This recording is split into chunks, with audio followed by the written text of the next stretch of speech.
The auction block wasn't meant for cattle or art. It was meant for her. Clara Whitfield stood under the chandeliers of Ashford Hall, her stepfather's hand clamped on her wrist like a shackle, while 200 of society's finest turned to watch her humiliation. He was selling her time, her presence, her dignity, wrapped in the polite fiction of charitable companionship. The room hummed with cruel amusement. She was the punchline to a joke she'd never asked to be part of. Then a voice cut through the noise, low, cold, and absolute. 50,000. The room went silent, and Clara's life cracked wide open. Want to see what happens when the girl no one saw becomes the one no one can ignore? Stay with me until the end. Hit that like button and drop a comment with your city so I can see how far this story travels. The dress they'd put her in was pale blue. Too pale, too modest, too obviously chosen to make her disappear. Clara had learned a long time ago that invisibility was survival. You didn't speak unless spoken to. You didn't laugh unless someone else laughed first. You didn't exist loudly enough to be remembered. Tonight, that strategy had failed spectacularly. Do I hear 15,000 for an evening with Miss Whitfield? The auctioneer's voice boomed across the ballroom, each syllable landing like a fist. Clara stood on the raised platform, hands folded in front of her, eyes fixed on a point just above the crowd. If she didn't look at them, maybe it wouldn't be real. Maybe she could pretend this was happening to someone else. But the laughter made that impossible. 15? Anyone? She's quite accomplished, I'm told. Plays the piano tolerably well. Her stepfather, Gregory Whitfield, stood at the edge of the platform with his arms crossed, wearing the expression of a man trying to offload damaged goods. He didn't look at her. He never did. Not with anything resembling warmth. To him, she was a line item in a ledger that had long since stopped balancing. 10,000, someone called from the back. A young man with too much wine in him and not enough sense. His friends erupted in laughter. 10,000! Wonderful! Do I hear 12? Silence. Clara's chest tightened. The humiliation wasn't new. Gregory had been perfecting it for years. But this was different. This was public.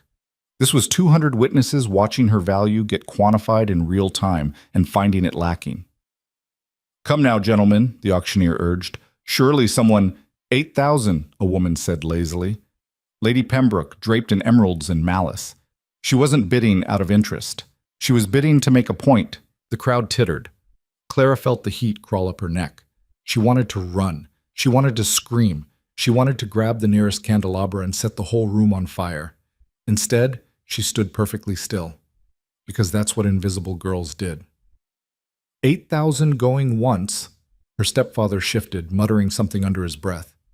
Clara didn't need to hear it to know what he was thinking. Useless, unmarriageable, a waste of money I never should have spent. Going twice. This was it, the final proof that she was worth nothing. Not even charity could inflate her value past £8,000 and a pitying smile. 50,000. The voice came from the shadows near the entrance, cool, deliberate, and sharp enough to cut glass. The room didn't just go quiet. It went still. Even the candles seemed to stop flickering. Clara's head snapped up. A man stepped into the light. Rowan Blackthorne. She knew the name before she saw the face. Everyone did. The Earl of Greymar was a legend in the worst sense of the word. Cold. Ruthless. The kind of man who could ruin you with a signature and not lose a minute of sleep. He didn't attend social events. He didn't mingle. He certainly didn't bid at charity auctions. And yet here he was. He moved through the crowd like smoke, dark coat tailored to perfection, black hair swept back from a face that looked like it had been carved from stone and left out in the rain. His eyes, pale gray, unreadable, locked onto hers. Clara forgot how to breathe. 50,000 pounds, he repeated, his gaze never leaving her face. For the evening. The auctioneer stammered. Yes, of course, my lord. 50,000. Do I hear— No, Rowan said quietly. You don't. It wasn't a suggestion. The auctioneer swallowed. Sold. To Lord Blackthorne. The crowd erupted, not in applause but in shocked whispers that rippled outward like cracks in ice. Clara heard fragments of it as Rowan approached the platform. Madness. 50,000 for her. What does he want with— Gregory stepped forward, all smiles now, hand extended. My lord, what an unexpected pleasure. I'm sure Clara is honored. Rowan didn't even glance at him. He stopped in front of Clara and offered his hand. Miss Whitfield. She stared at it, at him. Her heart was doing something erratic and painful in her chest, like it couldn't decide whether to race or stop entirely. I don't understand, she whispered. You will, he said. There was no warmth in his voice, but there was something else, something that made her reach out and take his hand before she could think better of it. His fingers closed around hers, firm and steady, and then he led her off the platform, through the sea of staring faces, and out into the night. The carriage was black, sleek, and entirely too quiet. Clara sat across from Rowan, hands folded in her lap, trying very hard not to look like she was about to throw up. The streets of London blurred past the window, gas lamps casting long shadows across the cobblestones. Rowan hadn't said a word since they left Ashford Hall. Where are we going? She finally asked. My residence. Her stomach dropped. I didn't agree to... I'm not going to touch you, Miss Whitfield. The flatness of his tone was somehow more unsettling than if he'd leered. Clara studied him in the dim light. He sat perfectly still, one hand resting on the head of his cane, the other on his knee. He looked like a man who'd never been uncomfortable a day in his life. Then why did you pay £50,000 for my company? Because your stepfather's a fool, and I don't like fools. Clara blinked. That's not an answer. It's the only one you're getting tonight. She wanted to argue. She wanted to demand he turn the carriage around, but something stopped her, some traitorous, desperate part of her that whispered, what if he actually sees you? The thought was so absurd she almost laughed. No one saw her. That was the point. The carriage pulled to a stop in front of a townhouse in Mayfair, elegant, austere, and completely devoid of warmth. A butler appeared as if summoned by magic, opening the door without a word. Rowan stepped out, then turned to offer Clara his hand again. She hesitated. You can leave if you want, he said, but if you stay, I'll give you something your stepfather never has. What's that? A choice. Clara's fingers trembled as she placed her hand in his. Inside, the townhouse was exactly what she expected. Dark wood, high ceilings, and furniture that looked like it had been selected by someone who valued function over comfort. Everything was precise, controlled, like him. Rowan led her into a study lined with books, thousands of them, floor to ceiling. A fire crackled in the hearth, casting warm light over the room. He gestured to a chair near the fire. Sit. It wasn't a request, but it wasn't quite a command either. Clara sat. Rowan moved to a sideboard and poured 2 glasses of brandy. He handed her one without asking if she wanted it. I don't drink, she said. Tonight you do. She took the glass, watched him settle into the chair across from her, long legs stretched out, expression unreadable. Why am I here? She asked again. Because I remember you. Clara frowned. We've never met. We have. 3 years ago, Lady Harrington's garden party. She searched her memory and came up empty. You were sitting under a tree, reading. You didn't notice me. Most people don't. He took a slow sip of his brandy. I asked what you were reading. You looked up like I'd startled you out of another world. You told me it was a treatise on engineering, specifically the structural advantages of suspension bridges. Clara's breath caught.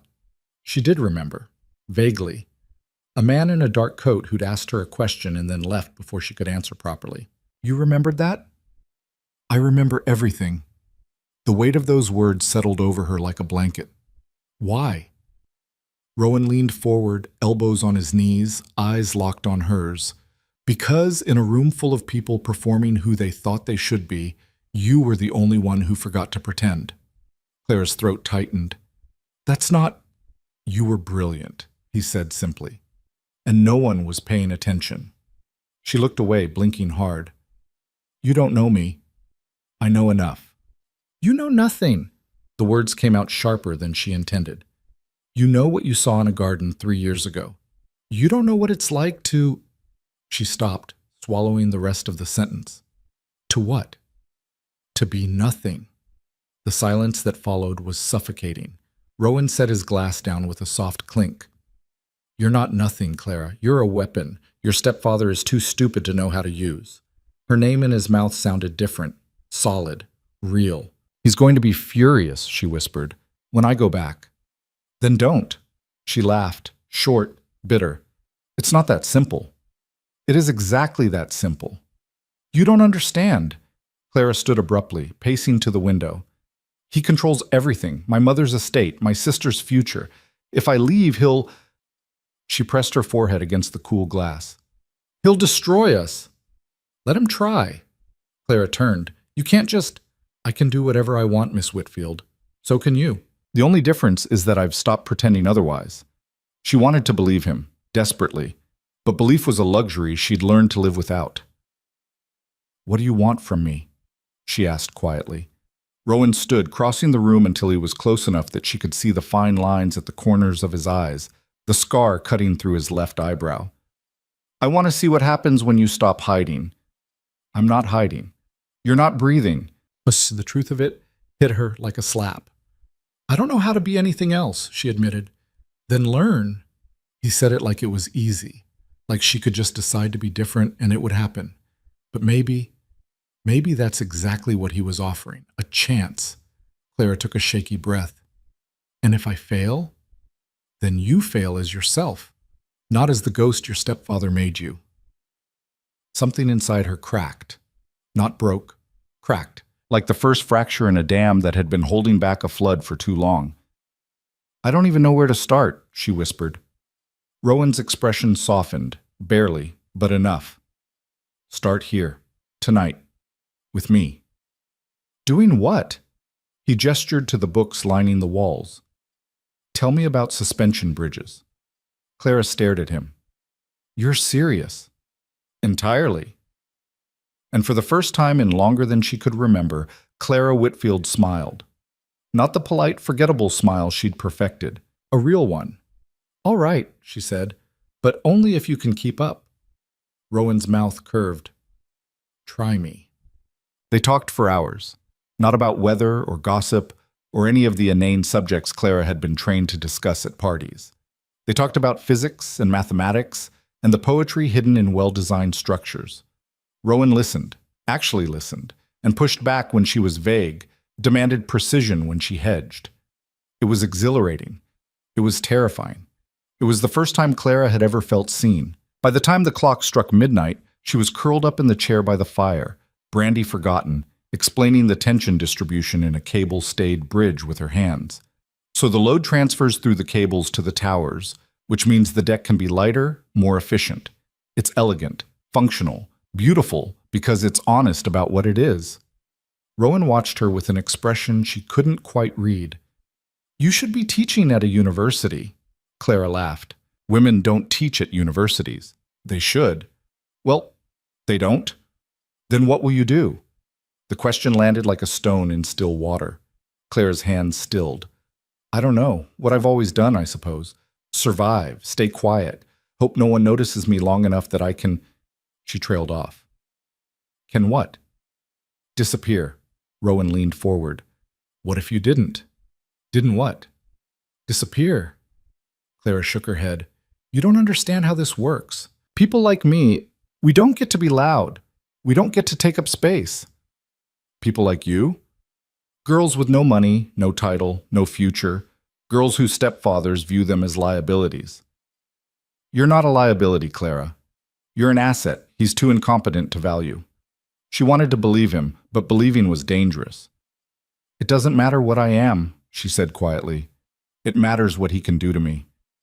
What can he do? Anything he wants. The words hung between them, heavy and true. Rowan's jaw tightened. Not anymore. You can't just... I just paid £50,000 for your evening, Miss Whitfield. I can do considerably more than that. Clara stood abruptly. This isn't a game. I know. Then stop acting like you can fix this with money and arrogance. I'm not trying to fix anything. Rowan rose, crossing to stand in front of her. I'm offering you a choice. Stay in his house and let him break you piece by piece, or stand with me and fight back. I can't fight him. Yes, you can. You don't know what he's capable of. Then tell me. Clara's breath came faster. The room felt too small, too warm. He has letters, documents, things that could destroy my mother's memory, ruin my sister's chances at any kind of life. If I step out of line, if I embarrass him, If you live, Rowan finished. Yes. He studied her for a long moment. Do you know what blackmail is, Clara? Of course. It's a bluff. A very effective one, but still a bluff. It only works if the person being blackmailed believes the cost of resistance is higher than the cost of compliance. It's not a bluff if he actually has. It doesn't matter what he has. It matters what you're willing to risk to call it. Clara pressed her hands to her temples.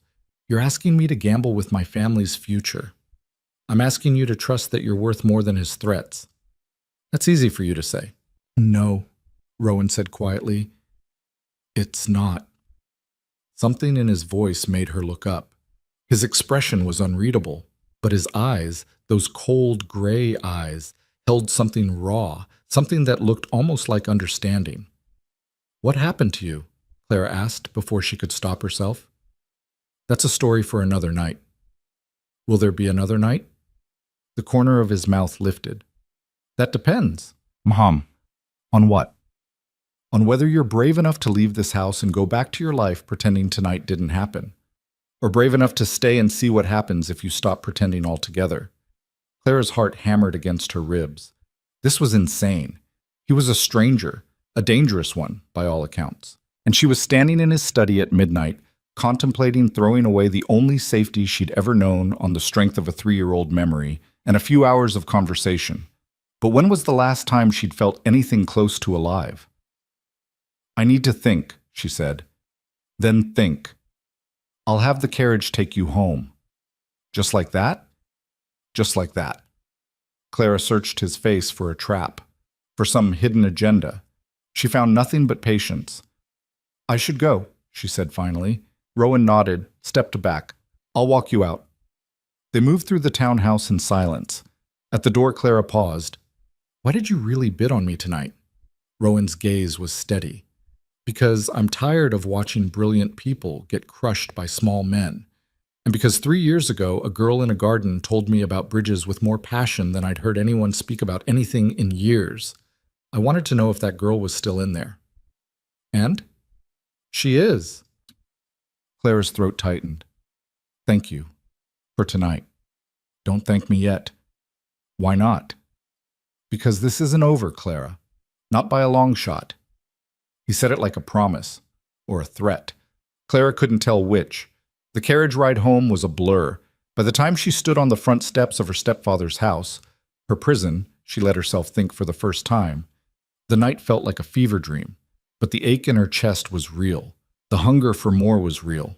And when she pushed open the door and found Gregory waiting in the foyer, arms crossed and eyes blazing, she knew that whatever happened next, she couldn't go back to being invisible. Not anymore. Where the hell have you been? He snarled.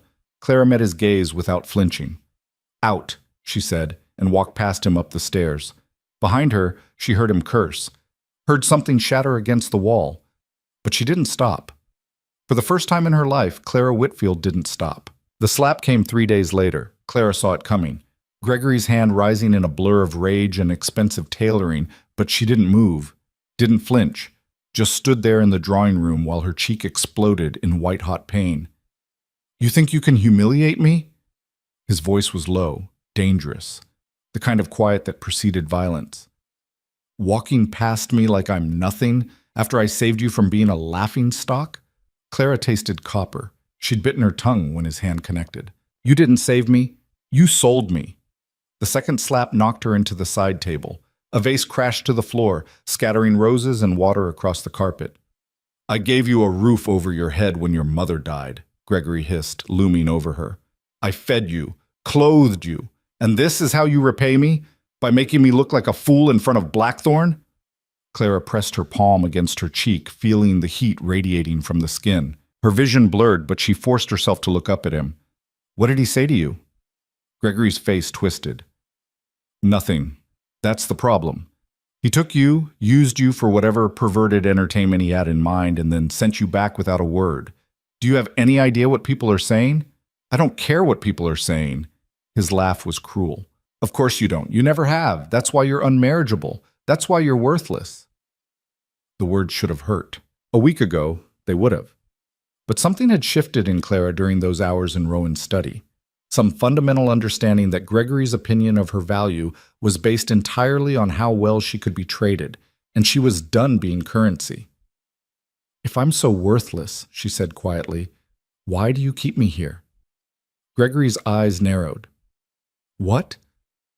You hate me. You've made that abundantly clear. So why not let me go?" "Because your mother's estate comes with conditions, you stupid girl. I have to maintain you until you're married or you turn 25. Whichever comes first." Clara's mind whirred. She was 22. 3 more years of this unless... "Then marry me off." Gregory smiled. It was the ugliest expression Clara had ever seen. "Oh, I intend to." Something cold slithered down her spine. "What does that mean?" "It means I'm tired of waiting for some fool to overlook your deficiencies. I found someone willing to take you off my hands." Clara's throat went dry. "Who?"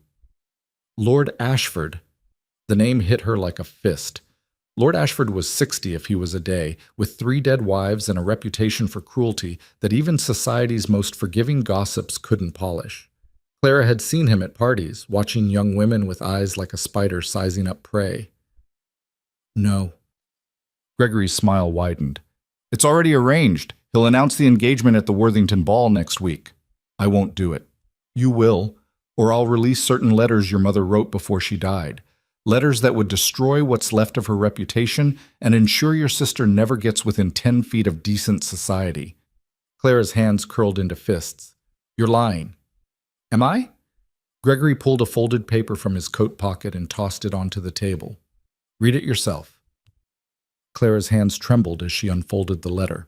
Her mother's handwriting stared back at her, elegant loops and careful strokes that Clara would recognize anywhere. The content made her stomach turn. It was a confession, an admission of an affair that had produced... "Emma isn't father's daughter," Clara whispered. "No. She's the bastard child of some Italian painter your mother spread her legs for." Gregory's voice dripped with satisfaction. "Imagine what society will do with that information. Your sister won't just be unmarriageable, she'll be ruined, completely and utterly ruined." Clara couldn't breathe. Emma was 17. Sweet, naive Emma, who still believed in fairy tales and happy endings. This would destroy her. "You can't." "I can and I will. Unless you marry Ashford quietly, smile pretty, and stop embarrassing me." Gregory leaned in close. "You have until the ball to decide. After that, the letters go public and your sister learns exactly what kind of woman her mother was." He walked out, leaving Clara standing in the wreckage of her world. She lasted exactly 4 minutes before she grabbed her cloak and ran. "Chub." Rowan's butler answered the door with the same impassive expression he'd worn 3 nights ago, as if young women showed up on the doorstep at odd hours regularly. "Miss Whitfield, my lord is in his study." Clara didn't wait for an escort. She knew the way.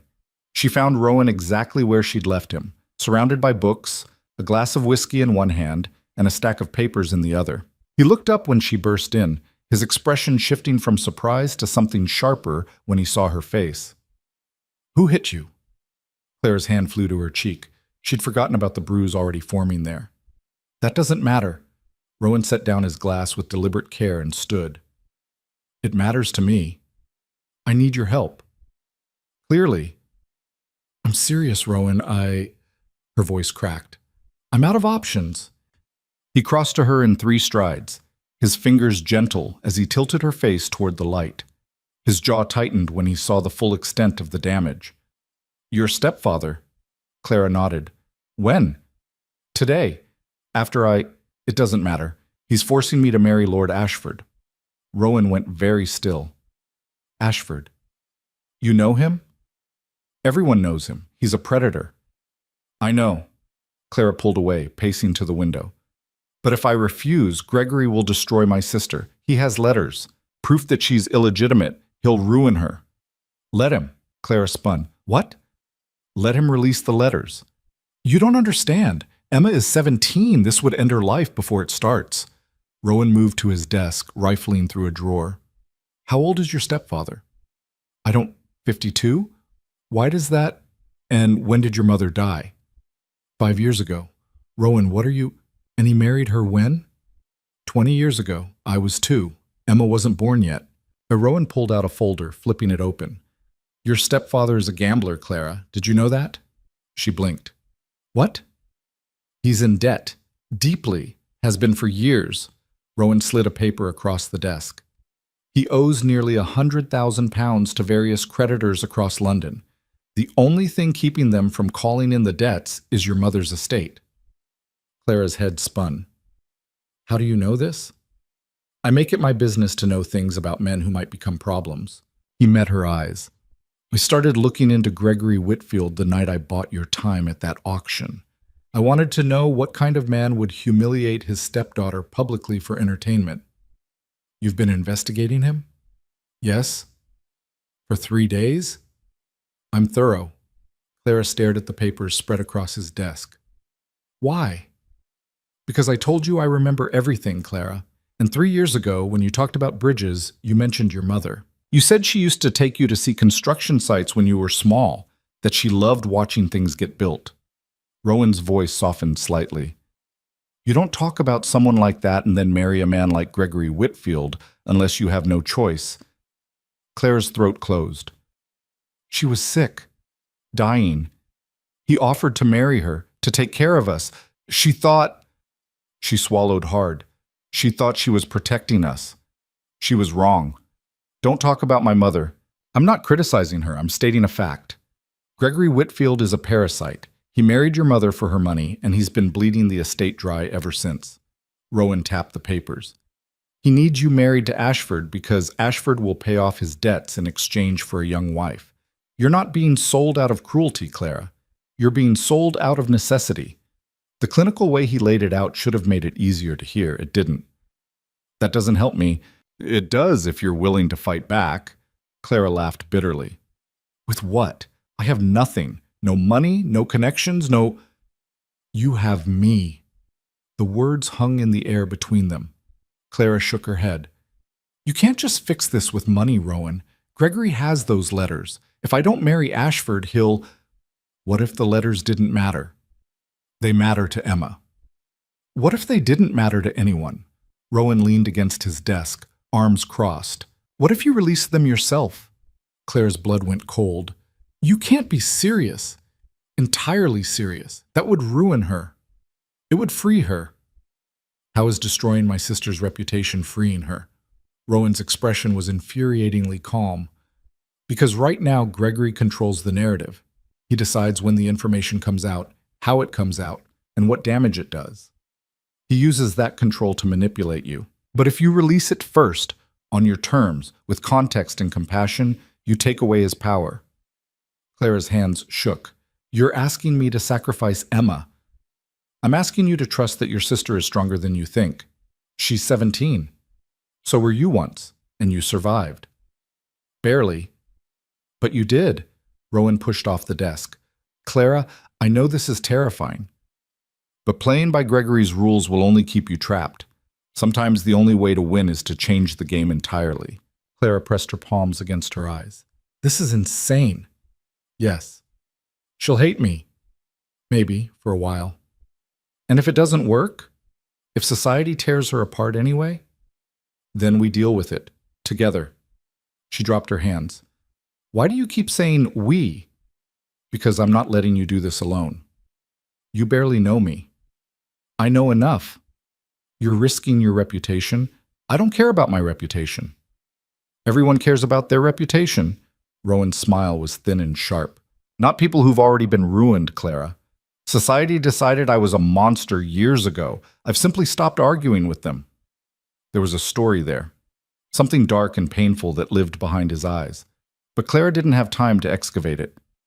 What happened to you? She asked again. Later. Right now, we need to plan. Plan what? Your escape. What? They worked through the night. Rowan sent for his solicitor, a wiry man named Pemberton, who arrived at 2 a.m. without complaint and listened to Clara's story with the detached interest of someone who'd heard worse. The letters are leverage, Pemberton said, adjusting his spectacles. But they're also evidence of blackmail. If we can prove Mr. Whitfield is using them to coerce you into an unwanted marriage— He'll just deny it, Clara interrupted. It's his word against mine. Not if we have witnesses. Rowan leaned forward. What kind of witnesses? Pemberton smiled. The kind who attend balls and listen to gossip. If Lord Ashford announces an engagement to a clearly unwilling bride, people will talk. And if Miss Whitfield can make it abundantly clear she's being forced— I can't make a scene at the Worthington ball, Clara said. Gregory will release the letters immediately. Then we release them first, Rowan said. Pemberton nodded. It's risky, but it could work. If Miss Whitfield frames the revelation as an act of honesty rather than scandal, if she expresses compassion for her mother and protection for her sister, society might be more forgiving than expected. Or they might crucify us both, Clara said. Possibly. Definitely. Rowan's hand covered hers on the desk. Clara, look at me. She did. You're already in danger. Gregory has made that clear. The question isn't whether you'll be hurt. It's whether you'll have any agency in what happens next. His fingers tightened slightly. I'm offering you a chance to fight back. It might fail, but at least you'll fail on your own terms. Clara's breath came faster. Everything in her screamed to run, to hide, to make herself small and hope Gregory forgot about her. But she was so tired of being small. All right, she whispered. What do we do? The plan was insane. Clara would go back to Gregory's house and play the obedient stepdaughter for exactly 4 days. During that time, Rowan and Pemberton would gather evidence of Gregory's debts, his gambling, and his attempts to sell Clara to Ashford. They'd also draft a statement, Clara's statement, explaining the truth about Emma's parentage with enough compassion and context to soften the blow. On the night of the Worthington ball, Clara would arrive with Gregory as expected. But instead of allowing Ashford to announce their engagement, she would stand up in front of everyone and read the statement herself. Then all hell would break loose. You'll need somewhere to go after, Pemberton said. Mr. Whitfield will not allow you back into his house. She'll stay here, Rowan said. Clara's head snapped up. I can't. You can and you will. I have more than enough space and my housekeeper is discreet. People will talk. People are already talking. It's not proper. Clara, Rowan's voice cut through her panic. Do you honestly care about propriety right now? She wanted to say yes. She wanted to cling to the rules that had kept her safe, or at least invisible, for so long. But those rules had failed her. No, she admitted. I don't. Good. Then it's settled. Pemberton gathered his papers. I'll begin compiling the evidence. We'll need witnesses willing to testify about Mr. Whitfield's debts and Lord Ashford's reputation. That won't be difficult. Both men have made enemies. After Pemberton left, Clara sat in silence, staring at the fire. You should sleep, Rowan said. I can't. When's the last time you slept? Clara couldn't remember. What if this doesn't work? Then we try something else. And if there is no something else? Rowan moved to sit beside her. Then we make one. She looked at him, really looked at him. The sharp lines of his face, the scar above his eyebrow, the way his eyes held something ancient and weary despite his relative youth. Why are you doing this? She asked. I told you. No, the real reason. Rowan was quiet for a long moment. Because no one helped me when I needed it, and I've spent the last 10 years wondering what would have happened if they had. What happened to you? His jaw tightened. My father sold me too, just in a different way. Clara's breath caught. Rowan, not tonight. He stood abruptly. You should rest. Tomorrow, we start preparing your statement. He was closing off, pulling back into himself. Clara recognized the gesture. She'd done it 1,000 times herself. Thank you, she said quietly. He paused at the door. Don't thank me yet. This is going to get worse before it gets better. I know. You'll be hated, both of you. I know. And you're still willing to do this? Clara thought of Emma. Sweet, trusting Emma, who deserved better than a sister too afraid to protect her. Yes, Rowan nodded. Then we have work to do. Well, the next 4 days were the longest of Clara's life. She went back to Gregory's house and played her role perfectly. Quiet, obedient, broken. Gregory watched her with suspicious eyes, but Clara kept her head down and her mouth shut. Emma noticed something was wrong. "Are you all right?" her sister asked one evening, finding Clara in the library. Clara forced a smile. "Of course." "You've been strange lately, ever since the auction." Emma sat beside her, tucking her legs under her dress. "What happened with Lord Blackthorne?" "Nothing." "Clara." "Emma, please, I can't." Clara's voice cracked.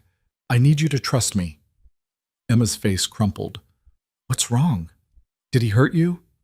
No, nothing like that." Clara grabbed her sister's hands. "Emma, I need to tell you something, and I need you to listen without interrupting." Emma's eyes widened. "You're scaring me." "I know. I'm sorry.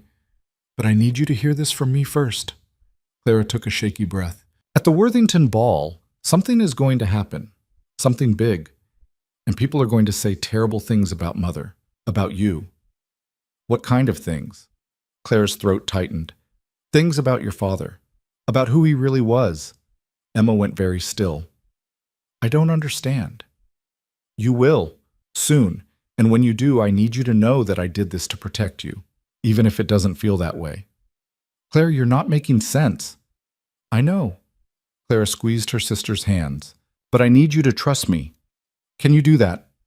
Emma searched her face. "What are you going to do?" "Something stupid and brave and probably catastrophic." "That's not an answer." "It's the only one I can give you right now." Emma pulled her hands away. "You're going to ruin us, aren't you?" Clara's heart broke. "I'm going to save us." "That's not the same thing." "Sometimes it is." Emma stood, tears streaming down her face. "I don't understand any of this." "You will, after the ball. And then you can hate me if you need to." "I could never hate you." "Don't make promises you can't keep." Emma left, sobbing. Clara sat alone in the library and let herself cry for the first time in years. The night of the Worthington Ball arrived too quickly and not quickly enough. Clara dressed in white, a deliberate choice. Innocent, pure. Everything society would expect from a young woman about to be engaged. Gregory seemed pleased. "You look almost presentable." Clara said nothing.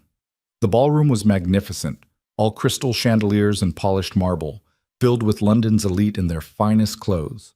Clara moved through it like a ghost, Gregory's hand tight on her arm. Lord Ashford found them within minutes. "Miss Whitfield." His voice was oil-slick and rotting wood. "You look lovely." Clara's skin crawled. "Thank you, my lord. Shall we dance?" "Actually," Gregory began. "I'd prefer not to," Clara said. Both men stared at her. "Excuse me?" Ashford's smile didn't reach his eyes. "I said I'd prefer not to dance." Gregory's fingers dug into her arm. "Clara." "It's quite all right," Ashford said smoothly. "We'll have plenty of time for dancing after the announcement." Clara's pulse hammered. This was it. Once Ashford announced their engagement, there would be no taking it back. She scanned the crowd for Rowan, found him near the orchestra, watching her with those pale gray eyes. He nodded once. Clara took a breath and pulled away from Gregory. "Actually," she said, loud enough to draw attention, "there's something I need to say first." Gregory's face went white. "Clara, don't—" "I'm not engaged to Lord Ashford." The music faltered. Conversations died. Every eye in the room turned to her. Ashford's smile curdled. "I beg your pardon? I'm not engaged to you. I won't be engaged to you, and I need everyone here to know why." Gregory lunged for her, but Rowan was faster. He stepped between them, his presence a physical wall. "Let her speak," Rowan said quietly. Clara's hand shook as she pulled the folded paper from her bodice. Her statement, her truth. "My stepfather has been blackmailing me," she said, her voice gaining strength. "He's been using letters written by my mother to force me into a marriage I don't want. Letters that contain painful truths about my family." The crowd murmured. Clara pressed on. "Rather than let him control how this information comes out, I'm choosing to share it myself. My sister Emma," her voice cracked. "Emma is not my father's daughter. She's the child of an affair my mother had before she died. This makes Emma illegitimate in the eyes of society." Gasps rippled through the room. Clara saw Emma near the back, her face crumbling. I know this will hurt her. I know this will hurt both of us. But I won't let my stepfather use this truth as a weapon anymore. I won't marry a man I don't know to protect a secret that was never mine to keep. Clara's hand stopped shaking. My mother made choices that were complicated and human and flawed. She loved us both. That's what matters. Not bloodlines, not legitimacy. Love. The silence was deafening. Then Gregory laughed. You stupid, foolish girl, you've just destroyed yourself. Maybe, Clara said, but at least I did it on my own terms. Ashford's face twisted with rage. You'll regret this. I doubt it. He stepped toward her, but Rowan shifted, and something in his expression made Ashford stop cold. Touch her, Rowan said softly, and I'll kill you. He said it like a fact, not a threat, a certainty. Ashford paled and backed away. Gregory grabbed Clara's arm, his fingers bruising. You think this makes you free? You've ruined your sister, ruined yourself. You'll never... Actually, Pemberton's voice cut through the chaos. She's freed herself from a blackmailer and exposed a conspiracy between you and Lord Ashford to coerce her into marriage. He held up a folder. I have documentation of your debts, Mr. Whitfield. I also have 3 witnesses willing to testify that Lord Ashford offered to pay those debts in exchange for Miss Whitfield's hand. That's not courtship. That's human trafficking. Gregory's face went purple. You can't prove... I can, and I will, in court if necessary. The crowd erupted. Clara felt Rowan's hand on her back, steady and sure. We need to go, he murmured. Clara nodded. She looked for Emma one last time and found her sister staring at her with an expression Clara couldn't read. Hurt, confusion. Maybe, just maybe, something like understanding. Then Rowan was leading her through the crowd, past the whispers and stares, out into the night. Clara didn't look back. She'd just blown up her entire life, and somehow she'd never felt more alive. The carriage wheels hit a rut, and Clara slammed against the side panel, her teeth clacking together hard enough to make her eyes water. Rowan's hand shot out to steady her, but she barely registered the touch. Her entire body was vibrating, adrenaline, terror, something that felt dangerously close to triumph. Did that really just happen? Her voice sounded strange, thin, like it belonged to someone else. Rowan didn't answer. His eyes were fixed on the window, watching the dark streets blur past. His jaw was tight, and Clara realized with a start that he was angry. What's wrong? Ashford. What about him? The way he looked at you when we left. Rowan's knuckles were white where they gripped his cane. Like you were prey that got away. Clara's stomach turned. He can't do anything now. You said... I said we'd expose him. I didn't say he'd accept defeat gracefully. Rowan finally looked at her. Men like Ashford don't lose well, Clara, especially not in front of an audience. The triumph drained out of her, replaced by something colder. You think he'll retaliate? I know he will. The carriage pulled up to Rowan's townhouse. Clara barely waited for it to stop before she was stumbling out, desperate for air that didn't smell like expensive perfume and ruined reputations. She made it 3 steps before her legs gave out. Rowan caught her before she hit the cobblestones. I've got you. Clara wanted to argue, to insist she could stand on her own, but her body had other ideas. She sagged against him, and he half carried her up the steps and through the door. Inside, the housekeeper, Mrs. Davies, a woman with iron gray hair and a face that gave nothing away, took one look at Clara and disappeared. She returned moments later with tea and something stronger.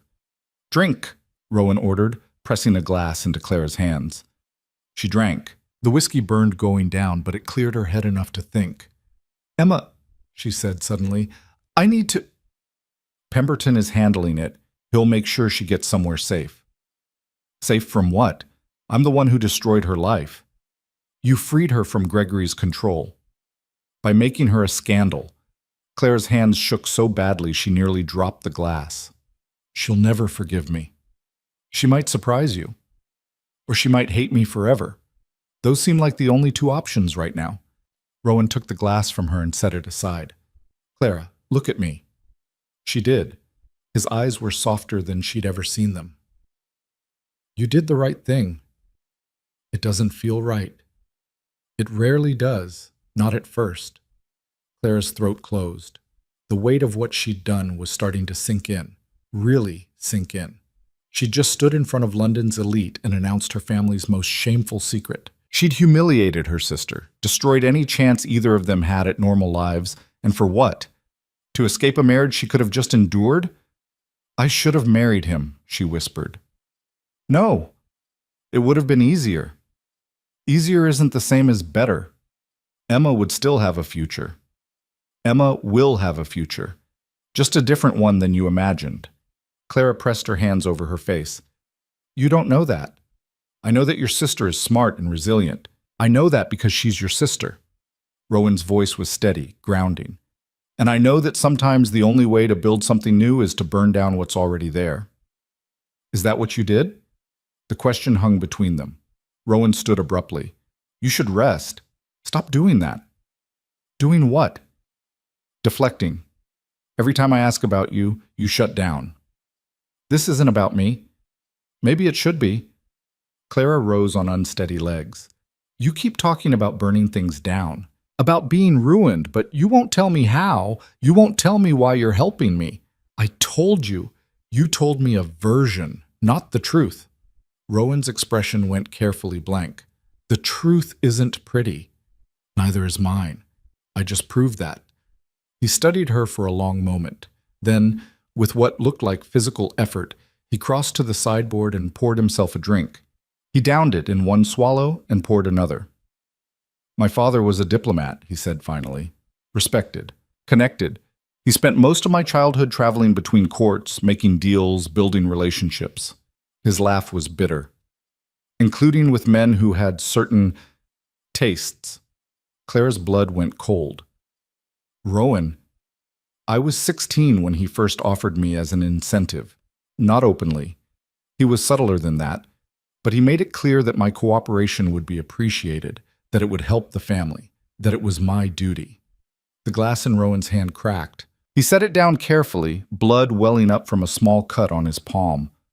How long? Clara's voice was barely a whisper. 2 years. Until I was 18 and inherited my mother's estate. The moment I had my own money, I cut him off completely. Rowan's eyes were distant, seeing something Clara couldn't. He died 6 months later. Heart failure. I didn't attend the funeral. Clara crossed the room and took his bleeding hand in hers. I'm sorry. Don't be. I survived. That's not the same as being okay. No, it's not. Rowan looked down at their joined hands. But it's better than the alternative. Clara understood then, really understood, why he'd helped her. Why he'd spent 3 days investigating Gregory. Why he'd been willing to risk his reputation and his safety to give her a choice, because no one had given him one. Thank you, she said quietly, for telling me. Don't thank me. I just made you complicit in my damage. We're all damaged. At least we can be honest about it. Rowan's mouth curved slightly. When did you get so wise? About 3 hours ago when I committed social suicide in front of 200 people. He laughed, a real laugh, raw and unexpected. Fair enough. Mrs. Davies appeared in the doorway. My lord, there's a young woman at the door. Says she's Miss Whitfield's sister. Clara's heart stopped. Emma? She's quite insistent about seeing you. Clara looked at Rowan. He nodded. Show her in. Emma looked like she'd been crying for hours. Her eyes were swollen, her dress rumpled, and her hair was half falling out of its pins. When she saw Clara, she froze. Emma, Clara started. Emma slapped her. The crack echoed through the study. Clara's head snapped to the side, her cheek burning. She'd earned that. She deserved worse. How could you? Emma's voice broke. How could you do that to me? I'm sorry. Sorry? You stood up in front of everyone and told them I'm a bastard. You destroyed Mother's memory. You ruined everything. Emma was sobbing now, great heaving sobs that shook her whole body. Why? Why would you do that? Clara's own eyes burned. Because Gregory was going to use it to control me, to force me to marry Lord Ashford. I couldn't, so you sacrificed me instead? I freed us both. You freed yourself. I'm the one who has to live with this. I'm the one everyone will be whispering about. Emma's hands curled into fists. Did you even think about what this would do to me? I thought about nothing else. Liar. The word hit harder than the slap. Clara took a shaky breath. Emma, listen to me. Gregory wasn't going to stop. He was going to use those letters to control both of us for the rest of our lives. Every choice we made would have been under his shadow. This way, I'm publicly humiliated and you get to play the hero. There's nothing heroic about this. No, there's not. Emma wiped her eyes roughly. I trusted you. I thought you'd protect me. I am protecting you. From what? A normal life? A chance at happiness? From a cage. Clara moved closer, but Emma backed away. Emma, please. I know this hurts. I know you're angry, but you're free now. We both are. Free to what? Be outcasts? Have people cross the street when they see us coming? Emma's laugh was jagged. You call that freedom? Rowan spoke from the shadows. Better to be free and hated than trapped and accepted. Emma's head whipped toward him. Who asked you? No one. But I'm saying it anyway. Rowan stepped into the light. Your sister just committed the bravest act I've ever witnessed. She chose truth over safety, honor over comfort. And yes, it cost you something, but it cost her more. How do you figure that? Because she has to live with the knowledge that she hurt you. That's a heavier burden than anything society can inflict. Emma looked between them, something shifting in her expression. You love her. Clara's breath caught. Rowan didn't flinch. I respect her. That's rarer and more valuable. Emma studied him for a long moment. Then she turned back to Clara. I need time. I understand. I don't know if I can forgive you. I know. But I don't have anywhere else to go. Emma's voice cracked.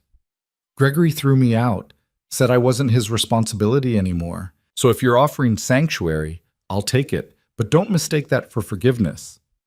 Clara's heart broke and mended simultaneously. You can stay as long as you need. Mrs. Davies will show you to a room, Rowan said quietly. Emma nodded and followed the housekeeper out without looking back. Clara waited until the door closed before she let herself collapse into a chair. That went well. She didn't leave. She hates me. She's hurt. That's different. Is it? Rowan poured her another drink. She came here, Clara. Even after what you did, she came to you. That means something.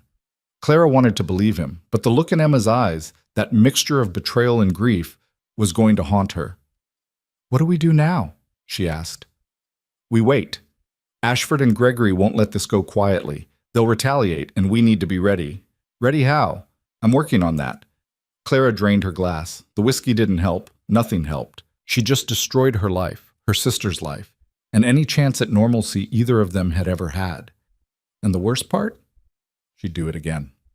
The first letter arrived 3 days later. Clara was in Rowan's library, attempting to read, when Pemberton appeared with a grim expression and a cream-colored envelope. This was delivered by private messenger, he said. Addressed to you. Clara took it with trembling fingers. The handwriting was elegant, controlled, nothing like Gregory's angry scrawl. She opened it. Miss Whitfield, you have made a grievous error. I do not take kindly to public humiliation, particularly from women who presume to refuse me. You will regret your actions at the Worthington ball. I will see to it personally. Regards, Lord Ashford. Clara's hands went numb. He's threatening me. Pemberton nodded. I expected as much. May I? She handed him the letter. He read it twice, his expression darkening. This is actionable. We can take it to the authorities. And say what? Clara's voice was hollow. That a lord is unhappy with me? They'll laugh us out of the room. Not if we have evidence of intent to harm. It's a vague threat, nothing concrete. Rowan appeared in the doorway, took one look at their faces, and crossed the room in 3 strides. What happened? Pemberton handed him the letter. Rowan read it once. His expression went arctic. He's not going to touch you. You can't know that. I can, and I will ensure it. Rowan folded the letter carefully. Pemberton, I need you to find out everything about Ashford's business dealings. Every contract, every investment, every person he's crossed. If he has skeletons, I want them dug up and put on display. That could take weeks. Then work faster. Pemberton nodded and left. Clara felt like she was watching the scene from underwater. This is spiraling. Yes. What if we can't stop it? Then we don't stop it. We redirect it. How? Rowan's smile was sharp enough to cut. By making sure that if Ashford comes at us, he destroys himself in the process. The second letter arrived that evening. This one was from Gregory. No flowery language, just 3 sentences. You owe me £50,000 for breach of contract with Lord Ashford. Pay it within the week, or I will sue. You have nothing. You are nothing. Clara crumpled the letter in her fist. He's insane. I never signed a contract. He likely forged one. Rowan took the paper from her and smoothed it out. Or had Ashford forge one. Either way, it's a pressure tactic. Can he actually sue me? He can try. He'll lose, but the process will be humiliating and expensive. I don't have £50,000. I don't have anything. You have me? Clara looked up sharply. I can't ask you to... You're not asking. I'm offering. Rowan, that's necessary, strategic, and non-negotiable. His tone left no room for argument. If Gregory wants a legal battle, he'll get one, but not the one he's expecting. Clara's chest tightened. Why are you doing all this? I told you. No, really. Why are you willing to burn money and reputation and safety for someone you barely know? Rowan was quiet for a long moment. Because when I was your age, trapped in my father's house, no one helped me. And I swore that if I ever had the power to help someone else, I would. That's not a reason. That's a justification. It's the only one I have. Clara studied his face, the careful blankness, the rigid control. You're lying. Excuse me? You're lying, or at least not telling me everything. She stepped closer. What aren't you saying? Rowan's jaw tightened. Clara, tell me the truth. Not the version you think I want to hear, the actual truth. For a moment, she thought he wouldn't answer. Then something in his expression cracked. Because you remind me of what I lost, he said quietly. Before my father broke me, I used to think about buildings, bridges, things that could stand up to pressure and time. I used to think I could build something that mattered. His voice went rough. You still think that way. Even after everything, you still have that spark, and He stopped. I couldn't save myself, but maybe I can help save you. Clara's breath caught. I'm not your redemption, Rowan. I know. And I don't need saving. I know that too. Then why? Because I want to. Because for the first time in 10 years, I actually give a damn about something other than surviving. His eyes met hers. Because you're brilliant and brave, and you deserve better than what the world has given you. Clara's heart hammered. That's not... The window exploded. Glass shattered inward in a spray of glittering shards. Clara felt something hot streak past her cheek, too close, too fast. Rowan tackled her to the ground, his body covering hers as more glass rained down. Stay down, he hissed. Clara's ears rang. She tasted blood. What? Someone shooting at us! Another crack. Another window. This time Clara saw the muzzle flash from across the street, a shadow in a second-story window. Rowan dragged her behind the desk. Are you hit? Clara took inventory. Her cheek stung where the glass had cut her, but otherwise... No. You? I'm fine. He was already moving, crossing to the wall where he yanked down a sword that had been hanging decoratively. Stay here. What are you doing? Ending this. Rowan, no! But he was already gone, moving through the house with terrifying speed. Clara's hands shook as she pressed them against her bleeding cheek. This was real. Someone had just tried to kill them. Ashford or Gregory or both. It didn't matter. They'd escalated from threats to action, and Clara had no idea how to fight back. Footsteps in the hall. Clara grabbed a letter opener from the desk, her breath coming in short gasps. Mrs. Davies appeared, impossibly calm. Miss Whitfield, come with me. Rowan, Lord Blackthorne can handle himself. You cannot. Follow me, now. Clara followed. Mrs. Davies led her through a series of corridors to a room Clara had never seen before. Inside was Emma, white-faced and trembling. What's happening? Her sister demanded. Someone attacked us. Who? I don't know. Emma grabbed Clara's shoulders. Are you hurt? I'm fine. You're bleeding. It's just glass. Emma, If you say you're fine one more time, I'll hit you again. Despite everything, Clara almost smiled. Fair enough. They waited in silence, listening to sounds from the house. Shouting, running. At one point, a gunshot, closer this time, inside the building. Emma's hand found Clara's. I'm still angry at you. I know. But I don't want you dead. That's progress. Emma's laugh was shaky. If we survive this, we need to have a very long conversation about your decision-making skills. Deal! More footsteps. The door burst open. Rowan stood there, breathing hard, blood on his shirt. But he was standing, alive. It's over. Clara sagged with relief. Did you catch them? No, they ran when they realized I was armed. His eyes scanned her face, cataloging damage. We need to leave, tonight. Leave to where? I have an estate in the north. Remote, defensible. We'll go there until this blows over. It's not going to blow over, Clara said.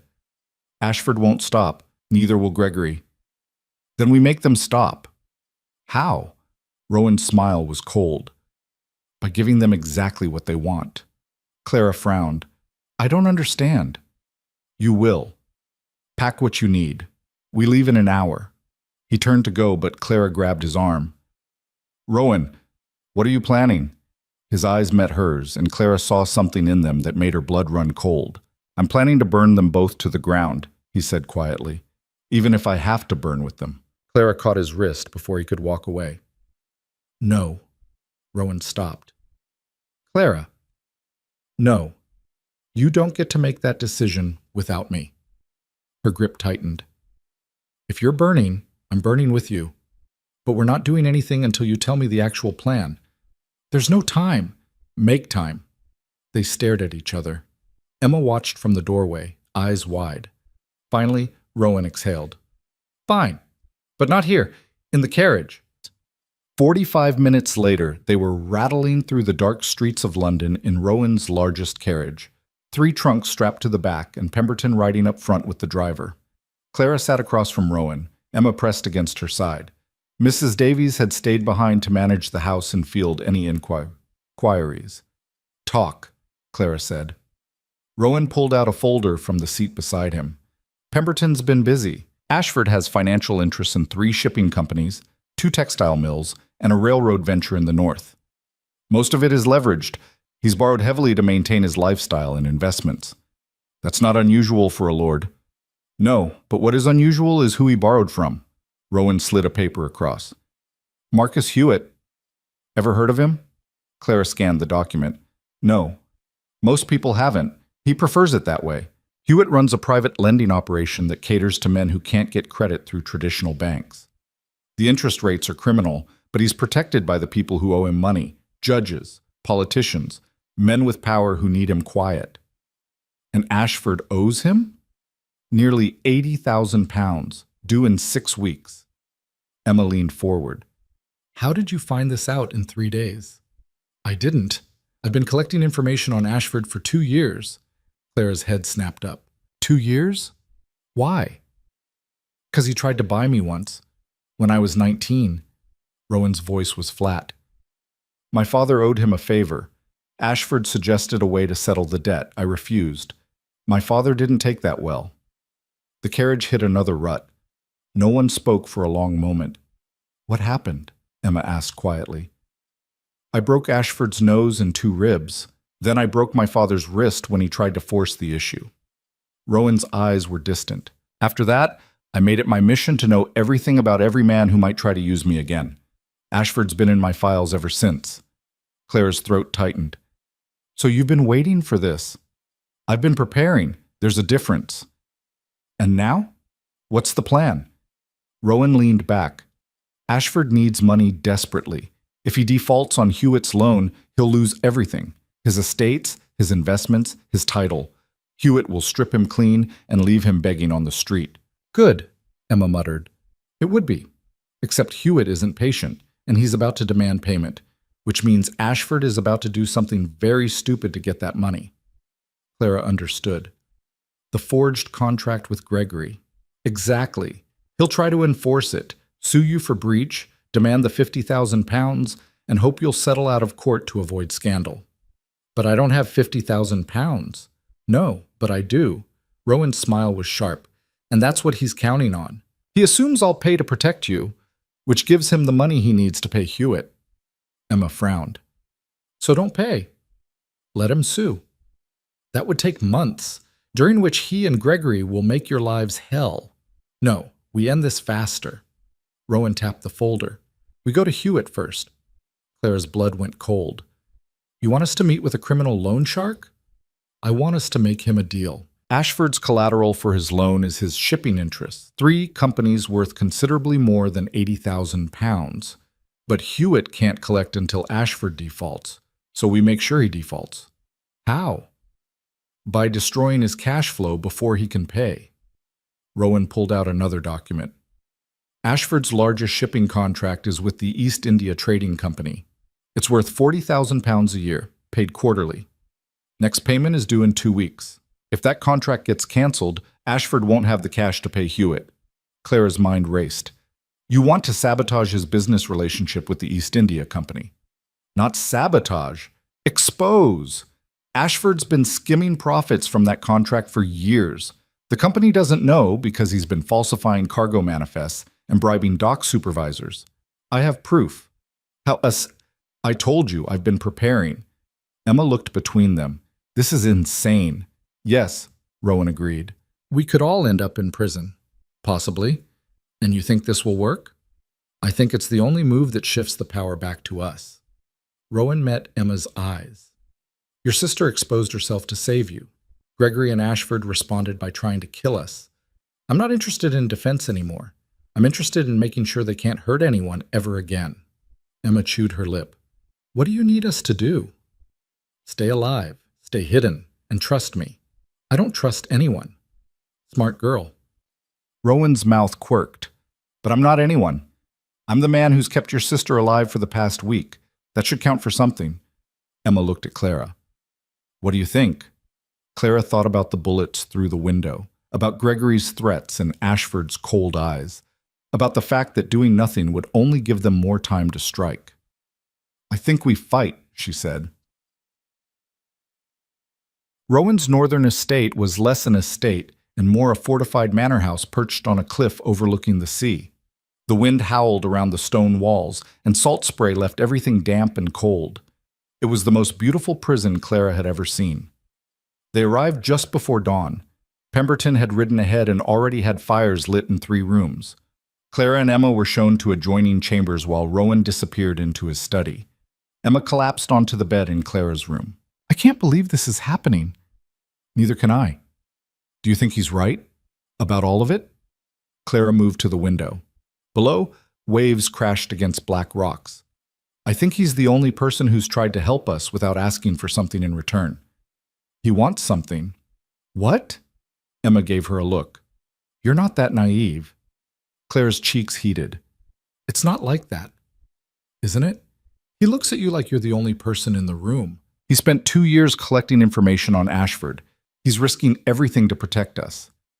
Emma sat up. That's not strategy, Clara. That's don't. Why not? Because it's complicated and dangerous, and I can't afford to think about it right now. Emma studied her. You care about him. I barely know him. That's not an answer. Clara pressed her forehead against the cold glass. He's damaged, Emma. Broken in ways I don't fully understand. Getting involved with him would be what? A mistake? Because from where I'm standing, he's the only person who's seen you as something other than a problem to be solved. That doesn't mean, Clara, Emma's voice softened. For once in your life, stop overthinking everything and just feel. Before Clara could respond, there was a knock. Rowan stood in the doorway, still in his traveling clothes, exhaustion written across his face. We need to talk. Emma stood. I'll give you privacy. Actually, I need both of you. Rowan gestured toward the stairs. Study. Now. They followed him down to a room lined with maps and documents. Pemberton was already there, looking grim. What happened? Clara asked. Hewitt responded to my inquiry. Rowan held up a letter. He's willing to meet tomorrow night in London. That fast? He's motivated.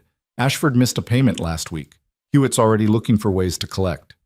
Rowan set the letter down. But there's a complication. Of course there is. Pemberton cleared his throat. Marcus Hewitt doesn't do business with strangers. He requires an introduction from someone he trusts, someone who can vouch for you. Clara's stomach sank. And who can vouch for us? That's the problem. The only people Hewitt trusts are people deeply embedded in London's criminal networks, people I don't have easy access to. So we're stuck. Not necessarily. Rowan exchanged a look with Pemberton.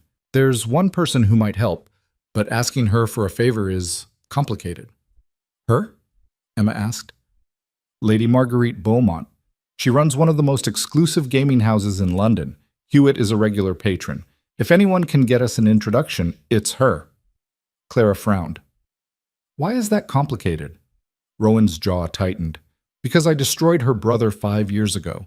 Financially ruined him in a business deal. He killed himself 6 months later. She's hated me ever since. The room went silent. You never mentioned that, Clara said carefully. It's not something I'm proud of. Did he deserve it? He tried to blackmail me using information about my father. So yes. But that doesn't change the fact that Marguerite blames me for his death. Emma whistled softly. And you think she'll help us anyway? No, but she might help Clara. Clara blinked. What? Marguerite respects boldness, courage, the kind of calculated risk you took at the Worthington ball. Rowan looked at Clara. If you go to her, if you explain what's happening and ask for help directly, she might listen. Or she might throw me out. That's the risk. Clara's mind whirled. When would I need to go? Tonight. We'd leave within the hour, arrive by midnight. Marguerite's gaming house operates late. We'd request an audience and you'd make your case. This is insane, Emma said. You're asking her to walk into a criminal establishment and beg for help from a woman who hates you? Yes. What if it goes wrong? Then we find another way. What if there is no other way? Rowan's eyes stayed on Clara. Then we lose. Ashford gets his money, pays off Hewitt, and comes after us with everything he has. Gregory walks free, and you spend the rest of your lives looking over your shoulders. Clara's hands were shaking. This was madness. All of it. But what choice did they have? I'll do it, she said. Emma grabbed her arm. Clara, I'll do it. Rowan's right. We need Hewitt to pressure Ashford, and we need Marguerite to get to Hewitt. It's the only move that makes sense. It's dangerous. Everything is dangerous right now. Clara squeezed her sister's hand. But I'm tired of running. I'm tired of being afraid. If this doesn't work, at least I'll know I tried. Rowan nodded slowly. Then we leave in 30 minutes. The carriage ride back to London was tense and silent. Clara watched the countryside blur past, her mind spinning through 1,000 scenarios, none of them good. What do I say to her? She asked finally. Rowan didn't look away from the window. The truth. Marguerite values honesty above everything else. Tell her what Ashford did, what Gregory did. Tell her why you need her help. And if she refuses, then you convince her otherwise. How? By showing her that you're not like the people who usually ask her for favors. By proving you're willing to risk something to get what you need. Clara's throat tightened. You're asking me to gamble. I'm asking you to trust yourself. They arrived at Marguerite's establishment just after midnight. It was tucked into a quiet square in Mayfair, looking from the outside like any other townhouse. But inside was opulence Clara had never imagined. Crystal chandeliers cast warm light over tables where men and women in evening wear played cards and dice for sums that made her dizzy. Servants moved silently through the rooms with champagne and whiskey. In one corner, a string quartet played something soft and melancholic. A woman appeared at Rowan's elbow, tall, elegant, with silver hair and eyes like cut glass. Lord Blackthorne. How unexpected. Lady Marguerite, I need a word. I'm quite sure you do, but I'm not interested in giving you one. Her gaze shifted to Clara. Who's this? Clara Whitfield. She's the one who needs your help. Marguerite's expression didn't change. Why should I help anyone associated with you? Clara stepped forward before Rowan could answer. Because I'm not him, and because what I'm asking for has nothing to do with whatever happened between you. Marguerite's eyebrows rose. Bold. Desperate, actually. But I'll take bold if it gets me 5 minutes of your time. Something flickered in Marguerite's eyes. Amusement, maybe. Or curiosity. 5 minutes. My office. Alone. Rowan started to protest, but Clara shook her head. I'll be fine. Marguerite's office was smaller than Clara expected, lined with ledgers and smelling faintly of tobacco. She sat behind a desk and gestured for Clara to sit across from her. Talk. Clara told her everything. The auction, Ashford's threats, Gregory's blackmail. The bullets through the window. She didn't embellish, didn't plead, just laid out the facts as cleanly as she could. When she finished, Marguerite was quiet for a long moment. And you want me to introduce you to Marcus Hewitt? Yes. So you can manipulate him into destroying Lord Ashford. So I can give him information that allows him to collect a debt Ashford already owes. Semantics. Maybe. But accurate semantics. Marguerite smiled slightly. You're sharper than you look. I get that a lot. Why should I help you? Ashford is a patron here, a valuable one. Because he's also a predator who's tried to buy women like their property, and because you strike me as someone who doesn't tolerate that kind of behavior. You presume a great deal about my values. I'm gambling on them, just like everyone else in this building. Marguerite leaned back, studying Clara with unnerving intensity. Rowan Blackthorne destroyed my brother. Did he tell you that? Yes. And you still trust him? Clara met her gaze steadily. I trust that he had his reasons, just like I'm sure your brother had his. My brother was a fool, but he was my fool. Marguerite's voice went cold. Blackthorne didn't just ruin him financially. He humiliated him, made him a laughingstock. My brother couldn't live with that shame. I'm sorry. Are you? Yes, but I'm not asking you to forgive him. I'm asking you to help me stop two men who are considerably worse. Marguerite was silent for a long moment. Then she opened a drawer and pulled out a card. Marcus Hewitt will be here tomorrow night. Upstairs room, 9 o'clock. I'll make sure you get in. Clara's breath caught. Thank you. Don't thank me yet. Hewitt is not a kind man. If you waste his time, you'll regret it. Understood. Marguerite stood, signaling the conversation was over. But at the door, Clara paused. Why are you helping me? Marguerite's smile was sharp. Because you remind me of myself 20 years ago, before I learned that boldness without power is just another word for foolishness. She opened the door. Don't make my mistakes, Miss Whitfield.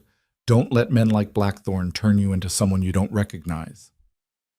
Clara didn't know what to say to that, so she just nodded and left. Rowan was waiting in the hall.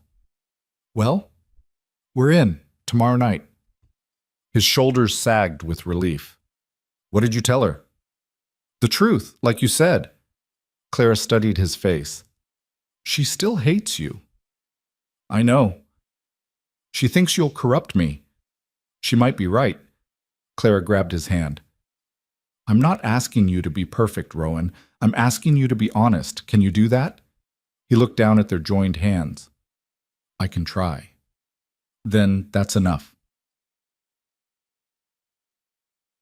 The next night, Clara stood outside the upstairs room at Marguerite's establishment, her heart hammering against her ribs. Rowan stood beside her, Pemberton behind them with a folder full of evidence. Remember, Rowan said quietly, Hewitt respects strength. Don't plead. Don't apologize. Just present the facts and let him draw his own conclusions. Clara nodded. Her mouth was dry. What if he doesn't believe us? He will. The documents don't lie. The door opened. A man stood there, average height, unremarkable features, wearing an expensive suit that didn't quite hide the hardness underneath. Miss Whitfield, Lord Blackthorne, come in. Marcus Hewitt's office was sparse. A desk, 2 chairs, nothing on the walls. He sat behind the desk and gestured for them to sit. You have 5 minutes. Use them wisely. Clara slid the folder across the desk. Lord Ashford owes you £80,000, due in 5 weeks. 4 weeks now. But yes, he doesn't have it, and he won't be able to get it. Hewitt's expression didn't change. That's his problem. It's about to become yours. Ashford's planning to sue me for breach of contract, a contract that doesn't actually exist. He's hoping to extort £50,000 from Lord Blackthorne to make up the shortfall. And? And we have proof that Ashford's been embezzling from the East India Trading Company, falsifying manifests, skimming profits, bribing officials. Clara tapped the folder.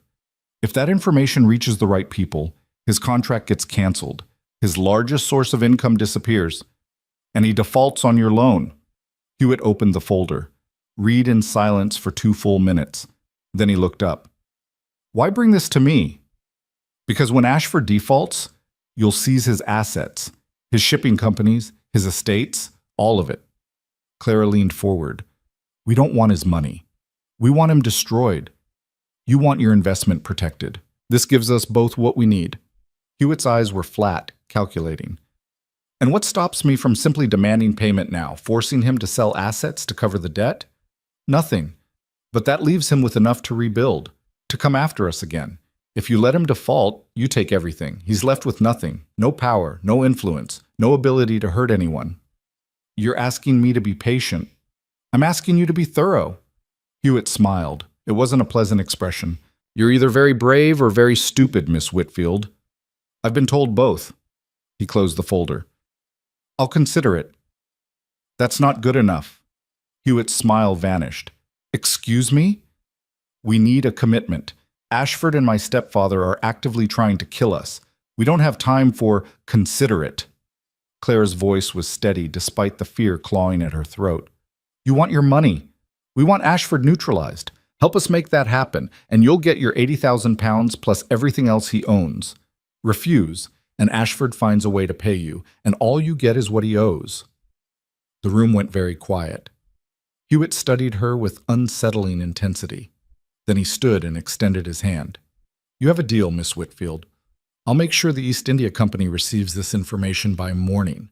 Their board meets in 3 days. They'll cancel the contract by week's end. Clara stood and shook his hand. His grip was firm, businesslike. One more thing, Hewitt said. When Ashford realizes what's happening, he'll come after you harder than before. Men with nothing to lose are the most dangerous. I know. Then you'd better be prepared to finish what you started. Clara met his eyes. I am. They left Marguerite's establishment and walked 3 blocks before Rowan spoke. That was reckless. Clara laughed, sharp and slightly hysterical. That was strategic. You pushed Hewitt. He could have refused out of spite. But he didn't, because I gave him something better than patience. I gave him greed. Clara's hands were shaking now that the adrenaline was fading. You taught me that. When we first met. You said people are predictable if you understand what they want. Rowan caught her elbow, pulling her to a stop. You're learning too fast. Is that a problem? It is if it gets you killed. Clara pulled free. I'm not interested in surviving anymore, Rowan. I'm interested in winning. Those aren't mutually exclusive, aren't they? You said yourself, sometimes the only way to build something new is to burn down what's already there. She gestured back toward Marguerite's. Well, we just lit the match. Now we see if we can control the fire. Rowan stared at her. You've changed. Yes. I'm not sure if that's good or bad. Neither am I, but it's too late to go back now. They walked the rest of the way to the carriage in silence. Pemberton was waiting, reading a newspaper by lamplight. He looked up when they approached. Did it work? It worked, Clara said. Pemberton's expression didn't change, but something in his posture relaxed. Then we're committed. We've been committed since the Worthington Ball, Rowan said. This just makes it official. The ride back to the estate felt different, lighter somehow, like they'd shifted from defense to offense, from prey to predator. Emma was waiting when they arrived, pacing the entrance hall. Well? Hewitt's in. He'll leak the information about Ashford's embezzlement by tomorrow. Clara pulled off her gloves. The East India Company will cancel his contract within days. Ashford won't have the money to pay his debt. Emma's eyes widened. So we actually did it? We started it. The ending depends on how Ashford responds. What do you think he'll do? Something desperate, Rowan said, which makes him predictable. And predictable means vulnerable. They moved into the drawing room. Mrs. Davies appeared with tea and something stronger. Clara collapsed into a chair, exhaustion finally catching up with her. "What happens now?" Emma asked. "Now we wait," Pemberton said. "The board meeting is in 3 days. Until then, we stay here, stay safe, and prepare for Ashford's retaliation. He's already tried to kill us once, which is why we're prepared this time." Rowan gestured toward the window. "I've hired additional security, men who know how to handle themselves. No one gets near this estate without us knowing." Clara sipped her tea. It was bitter and perfect. "And Gregory?" "Gregory's leverage died when you exposed the letters publicly. He has nothing left. He'll either disappear quietly or make a scene. Either way, he's irrelevant now." "People don't disappear quietly when they've lost everything." "No," Rowan agreed, "but they do become sloppy, and sloppy men make mistakes." 3 days later, the news broke. Clara was in the library when Pemberton arrived with the newspaper. He didn't say anything, just handed it to her and waited. The headline screamed across the front page: "East India Trading Company severs ties with Lord Ashford over embezzlement allegations."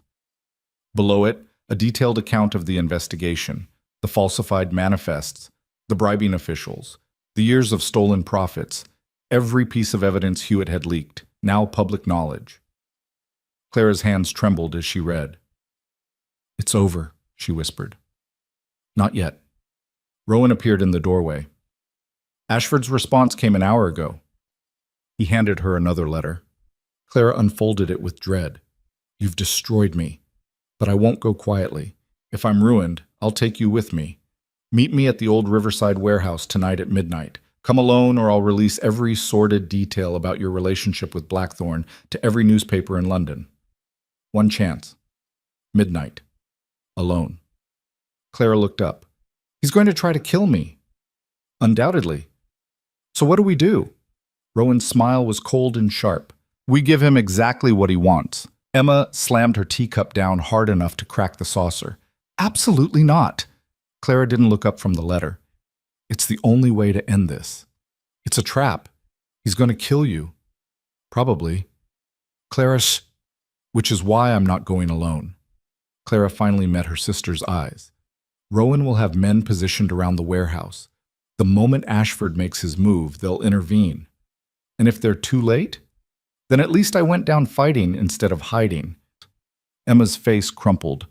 "I can't lose you." "You won't." "You don't know that." Clara crossed the room and took her sister's hands. "Emma, I've spent my entire life making myself small, invisible, safe.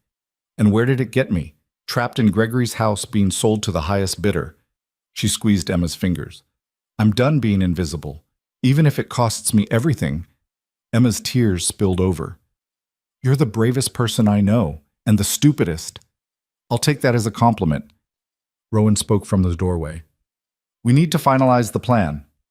Clara nodded and followed him to the study, where Pemberton had spread a map of the Riverside district across the desk. "The warehouse is here." Pemberton tapped a spot near the Thames. "Abandoned for 3 years. Multiple entrances, poor lighting, excellent place for an ambush." "How many men do we have?" Clara asked. 8, all former soldiers. They'll be positioned here, here, and here. Pemberton marked the map. "Close enough to intervene, but far enough that Ashford won't spot them immediately." "What about constables?" "Standing by 2 streets over. The moment we have evidence of Ashford's intent to harm you, we'll signal them." Clara studied the map. "He'll expect me to come alone." "Which is why you will appear to come alone." Rowan traced a path with his finger. "You'll enter through the main door. Engage him. Keep him talking. The men will move in once he reveals his hand. And if he shoots me on sight, then you'll be wearing this." Rowan pulled a vest from a trunk behind the desk. It was made of layered silk and leather, reinforced with thin metal plates. "It won't stop a rifle shot, but it'll give you a chance against a pistol at close range." Clara took the vest. It was heavier than it looked. "Where did you get this?" "I had it made years ago, after my father's friends started getting aggressive." Rowan's jaw tightened. "I never thought I'd be giving it to someone else. Will it fit under my dress?" "If we choose the right dress." Mrs. Davies appeared as if summoned, holding a dark wool gown. "This should work, miss. High collar, loose enough through the bodice to hide the bulk." Clara stared at the assembled materials, the vest, the dress, the weapons Pemberton was now laying out on the desk. A knife, a small pistol. This was really happening. I don't know how to shoot, she said. You won't need to. Rowan picked up the pistol. This is insurance. If something goes catastrophically wrong, you point and pull the trigger. But the goal is to never let it get that far. And Gregory, where is he in all this? Pemberton shuffled papers. Our sources say he's been drinking heavily since the scandal broke. Holed up in his club, ranting about betrayal to anyone who'll listen. He's a spent force. Drunk men do stupid things. Which is why we have someone watching him too. Rowan met her eyes. Clara, if you don't want to do this, we'll find another way. There is no other way. Ashford won't stop until one of us is dead. Clara picked up the pistol, testing its weight. At least this way, I control the when and where. The hours until midnight crawled by like years. Clara tried to read, tried to eat, ended up pacing the library while Emma watched her with haunted eyes. Tell me about the bridges, Emma said suddenly. Clara stopped. What? The suspension bridges. The ones you used to go on about when we were kids. Emma curled into the armchair. Tell me about them. Like you used to. Clara's throat tightened. Emma, please. I need to hear you talk about something you love. Something that isn't death and revenge. So Clara sat and talked about cables and tension and the poetry of forces in balance. She talked about the way a well-designed bridge could span impossible distances by distributing weight, by understanding that strength came from flexibility, not rigidity. Emma listened with her eyes closed. You're going to build one someday. Maybe. Not maybe. You will. After this is over, you're going to design something beautiful and impossible, and people will cross it and never know your name. But it'll be yours. Clara's vision blurred. When did you get so wise? I've always been wise. You were just too busy protecting me to notice. At 11:30, Clara dressed. The vest went on first, awkward and constricting. Then the dark wool gown, high-collared and severe. Mrs. Davies pinned her hair back in a tight knot, nothing loose or decorative. You look like you're going to a funeral, Emma said. Maybe I am. Rowan appeared in the doorway. He'd changed too. All black, armed with more weapons than Clara could count. The men are in position. The carriage is ready. Clara nodded, tried to stand. Her legs didn't want to cooperate. Emma grabbed her hand. Come back to me. I will. Promise. Emma, promise me, Clara. Say the words. Clara looked at her sister, 17 years old and already so much stronger than Clara had ever been. I promise. The lie tasted like ash. Yeah. The Riverside warehouse loomed out of the fog like a rotting tooth. Clara stepped out of the carriage 2 blocks away and walked the rest alone, her footsteps echoing on wet cobblestones. The Thames stank of sewage and industry. Somewhere in the distance, a dog barked. She could feel Rowan's men watching from the shadows. It should have been comforting. It wasn't. The warehouse door hung open. Clara stepped inside. Darkness swallowed her whole. She waited for her eyes to adjust, hand hovering near the pistol hidden in her skirt pocket. I wasn't sure you'd come. Ashford's voice came from somewhere to her left. Clara turned slowly. He stepped into a shaft of moonlight filtering through a broken window. He looked terrible. Clothes rumpled, hair unkempt, eyes wild. This wasn't the polished predator from the Worthington Ball. This was something desperate and dangerous. You gave me an ultimatum, Clara said, keeping her voice steady. I'm here. Alone? As requested. Ashford laughed. It echoed wrong in the empty space. You're lying. Blackthorn's men are out there somewhere, probably watching right now. If you knew that, why ask me to come? Because I need you to understand something. Ashford moved closer. Clara forced herself not to step back. You've destroyed me. My reputation, my businesses, my entire life. You destroyed yourself. I just made sure people knew about it. Semantics. He pulled a pistol from his coat. Clara's hand twitched toward her own weapon, but she stopped herself. Too soon. You could have just married me. Could have been quiet and obedient and lived a comfortable life. Instead, you chose this. I chose freedom. You chose humiliation. The pistol gleamed dully in the moonlight. But I suppose it doesn't matter now. You're here, and I'm going to make sure you regret every choice you've made. Clara's heart hammered against her ribs. Killing me won't fix anything. You'll still be ruined, still be facing criminal charges. I don't care about fixing it. I care about making you hurt. He raised the pistol. Clara didn't think. She dove sideways as the shot exploded through the warehouse. The bullet hit somewhere behind her with a wet thunk. She hit the ground hard, the vest absorbing some of the impact but not all of it. Footsteps, running, shouting from outside. Ashford fired again. This time Clara felt the impact, a hammer blow to her chest that knocked the air from her lungs. The vest held, but barely. She gasped, rolling behind a stack of crates. More shouting, closer now. Ashford appeared around the corner, pistol trained on her. You think Blackthorne can save you?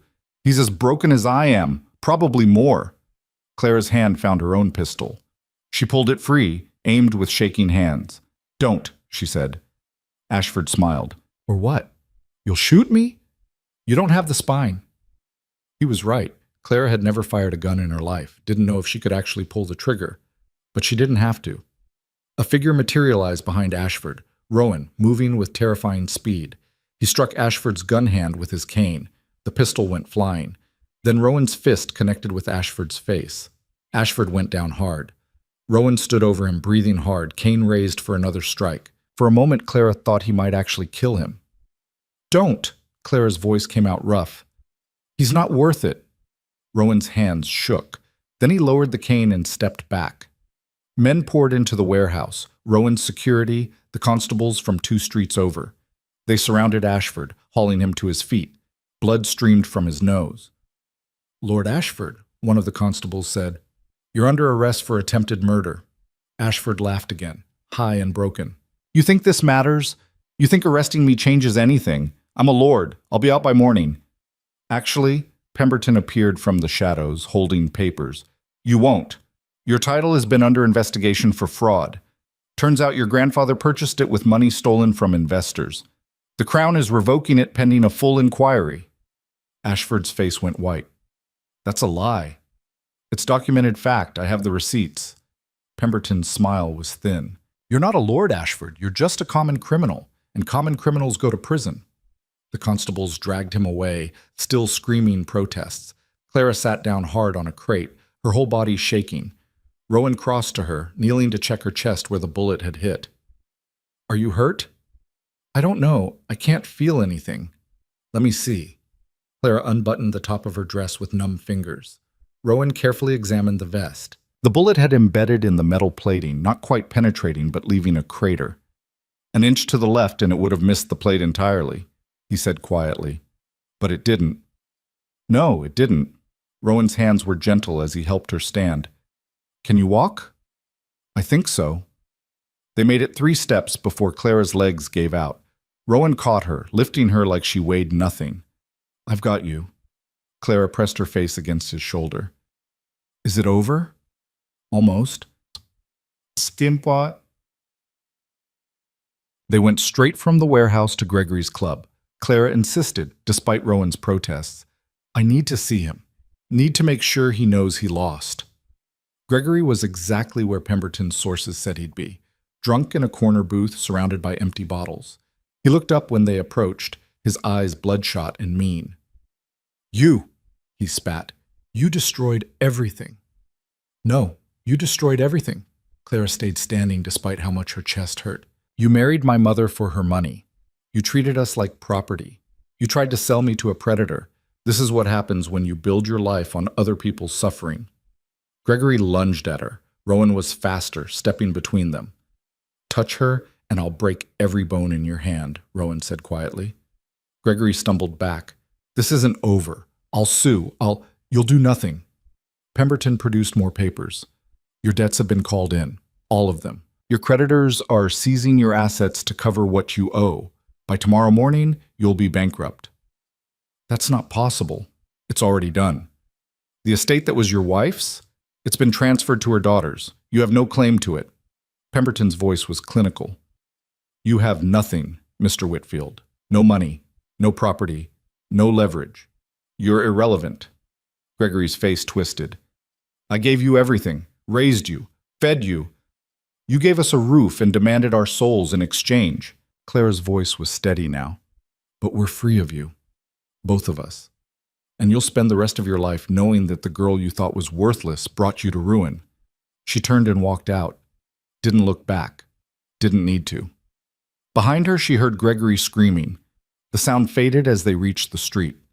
Emma was waiting in the carriage. She took one look at Clara's face and pulled her into a fierce hug. It's done, Clara whispered. It's actually done. Emma held her tighter. I was so scared. So was I. They rode back to the estate in silence. Clara dozed against Emma's shoulder, exhaustion finally overwhelming adrenaline. When they arrived, Mrs. Davies had hot water ready for a bath. Clara soaked until her fingers pruned, scrubbing away the warehouse smell and the memory of Ashford's gun. She slept for 16 hours straight. The scandal broke 3 days later. Every newspaper in London ran the story.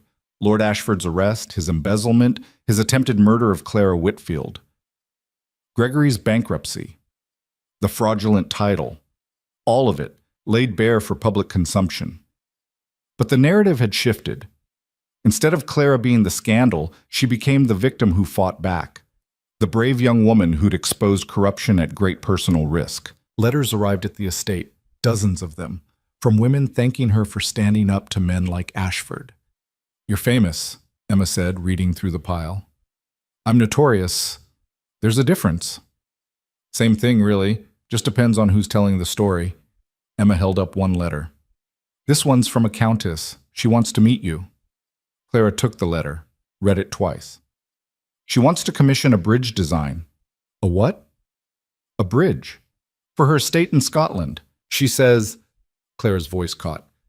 She says she read about my interest in engineering and wants to support women in unconventional fields. Emma's smile was radiant. See, I told you, you're going to build bridges. Over the next weeks, more commissions arrived. Not many. Society was still scandalized by the idea of a woman engineer. But enough. Enough to start. Clara set up a small office in Rowan's library, spent her days calculating load distributions and sketching designs. It wasn't formal training, but Rowan connected her with engineers who were willing to teach, men who valued skill over convention. Emma, surprisingly, discovered a talent for business management. She started handling Clara's correspondence, negotiating contracts, managing finances. The scandal had made her harder, sharper, less naive, but somehow stronger for it. We make a good team, Emma said one evening, reviewing accounts. We always did. I just wasn't paying attention. You were too busy protecting me. Someone had to. Emma looked up. I don't need protecting anymore. Clara studied her sister, still young, but not a child. Not anymore. No, you don't. What? 6 months after the Worthington ball, Clara stood on the cliffs behind Rowan's estate, watching the sea crash against the rocks. Behind her, construction crews were working on the first bridge she'd ever designed, a modest span connecting 2 parts of Rowan's property, built to her exact specifications. It wasn't grand, wasn't famous, but it was hers. Footsteps on gravel. Rowan appeared beside her, watching the workers. They're making good progress. Better than I expected. Clara hugged herself against the wind. I keep waiting for it to collapse. It won't. You over-engineered it by a factor of 3.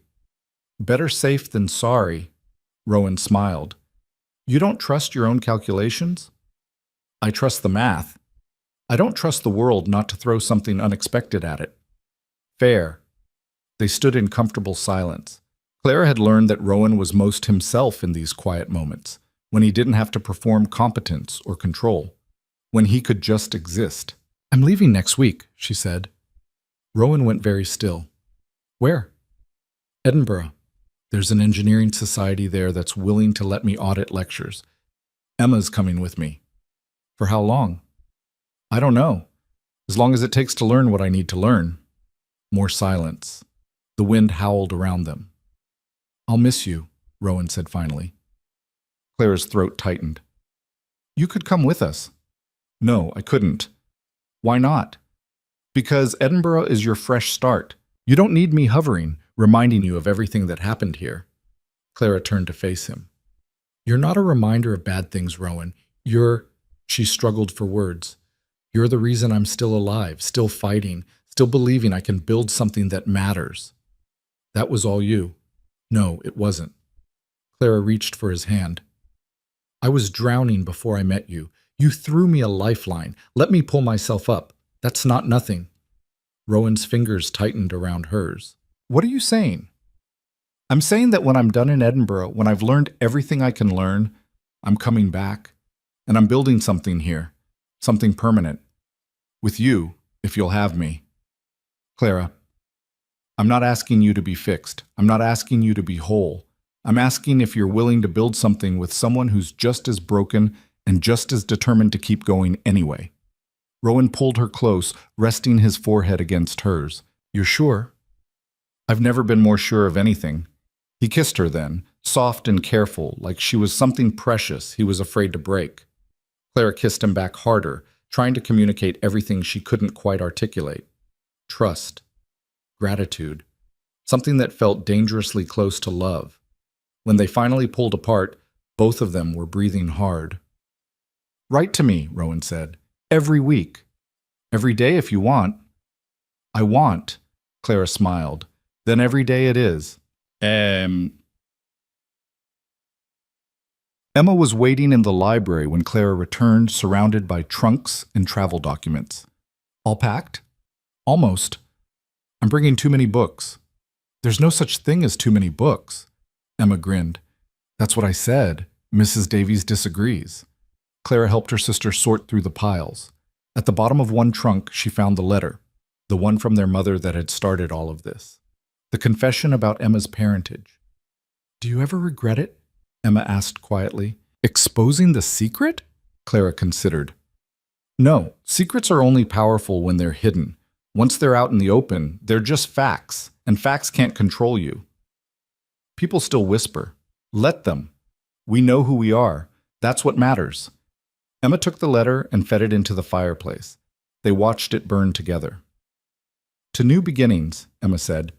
To building something better.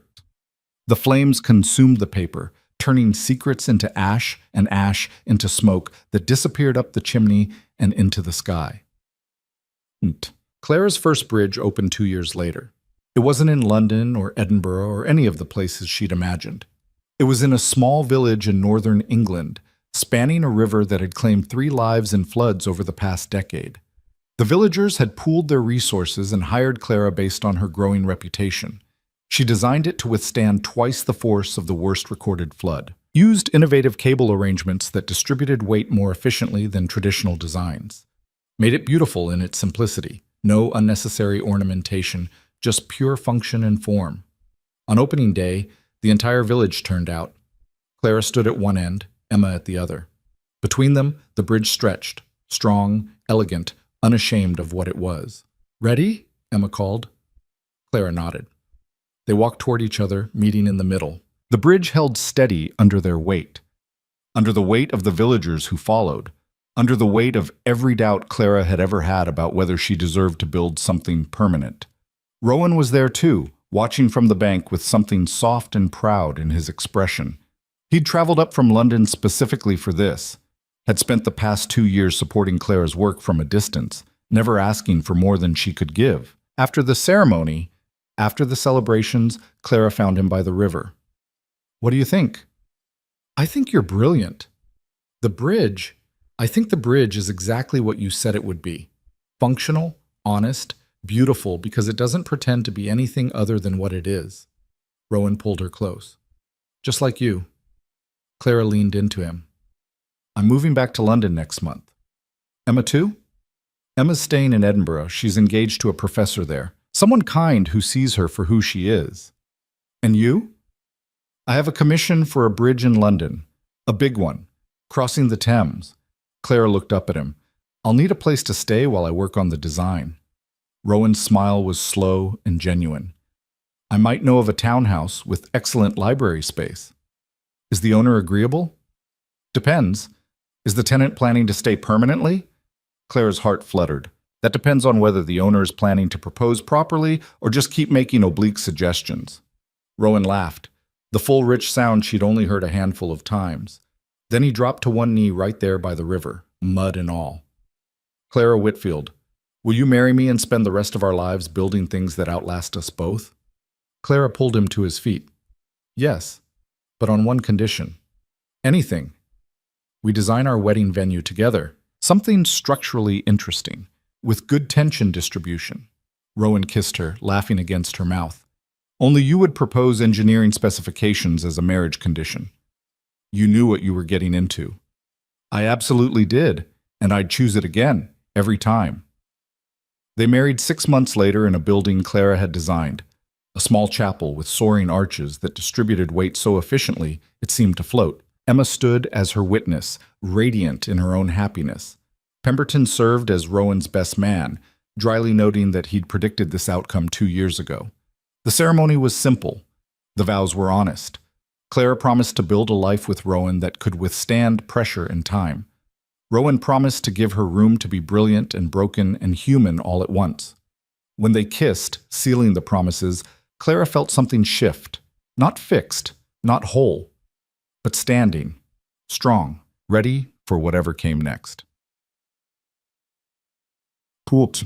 5 years later, Clara stood on the completed Thames Bridge at sunrise. It was her masterpiece, a suspension bridge that combined innovative cable designs with classical elegance. Engineers came from across Europe to study it. It had changed how people thought about what bridges could be, but Clara's favorite part was the small plaque at the base, designed by Clara Blackthorne, built to endure. Footsteps behind her. Rowan appeared holding a small bundle wrapped in blankets. Their daughter, 3 months old, with Clara's dark hair and Rowan's gray eyes. She's awake, Rowan said. Wanted her mother. Clara took the baby, cradling her against her chest. Did you tell her about the bridge? I told her that her mother is the most brilliant engineer in England, and that someday she'll build something even more impossible. No pressure then, Rowan kissed Clara's temple. She'll be fine. She has you as an example. Clara looked down at her daughter, this tiny, perfect thing that she and Rowan had built together. What if I mess it up? Then you'll fix it. That's what you do. You see problems, and you solve them. People aren't bridges. No, they're more complicated. But the same principles apply. Strong foundations, flexibility under pressure, honesty about what you can and can't bear. Rowan's arm came around her waist. You've got this. Clara leaned into him, watching the sun paint the Thames gold. Around them, London was waking up, people crossing her bridge, using the structure she'd designed, never knowing or caring about the woman who'd been invisible once. That girl was gone now. In her place stood someone harder, sharper, more honest, someone who'd learned that the strongest structures weren't born from privilege but from pressure, from breaking and rebuilding, from refusing to disappear even when the world demanded it. Clara Blackthorne had been nothing once. Now she was undeniable, and that bridge stretching behind her, solid, elegant, built to withstand anything the Thames could throw at it, was proof that the girl no one saw had become impossible to ignore.